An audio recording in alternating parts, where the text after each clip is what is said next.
Aring balantayin mga kapuso publiko, ginapaalerto kasunod sa pagsakas ng kaso sa COVID-19 flirt variants sa iban nga pungsod. Pag-obserbar sa minimum public health standards kinahanglan padayunan. Nakatutok Zen Kinantang Sasa. Ginmando ni Bacolod City Mayor Albi Benitez sa City Health Office nga handaan ang mga health intervention sa tunga sang pamahog sang COVID-19 flirt strain. Sa karon ginapatigayon ang close surveillance sa syudad. Hugot man nga ginapatuman ang health standards para hindi maglapta ang pamalatian. In kaso may surge sa numero, handa man ang midway facility sang syudad sa Alihis. Apang nagapati ang LGU nga hindi na ini kinahanglan, ilabi na nga may ihibalo na ang DOH sa pamalatian.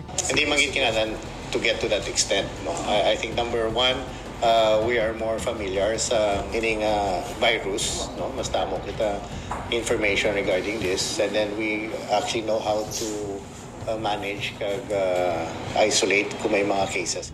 Sa Western Visayas, humalin Enero sining nga tuig, nagdangat sa 618 ang kaso sang COVID-19. 226 diri ang aktibo nga kaso kag 366 ang nakarecover. Ginpabaskog na sang Bureau of Quarantine ang screening kag monitoring sa mga pantalan kag airport sa mga mag-aabot nga mga pasahero halin sa mga pungsod nga may COVID-19 flirt variant.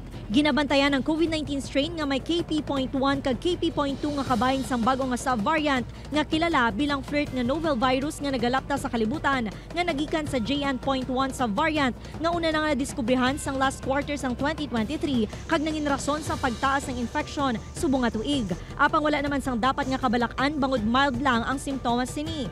Ang mga cases sang aton subong nga sang COVID, mga mild man lang ang mga signs and symptoms. However, sa mga kabataan, hindi man ipag-take for granted because nga may mga long-term nga mga COVID, nga mga complications no, nga pwede matabo sa mga kabataan. Ang estudyante nga si Rinyal nagasuksok gid sang face mask sa tion nga magwa sa ila puluyan.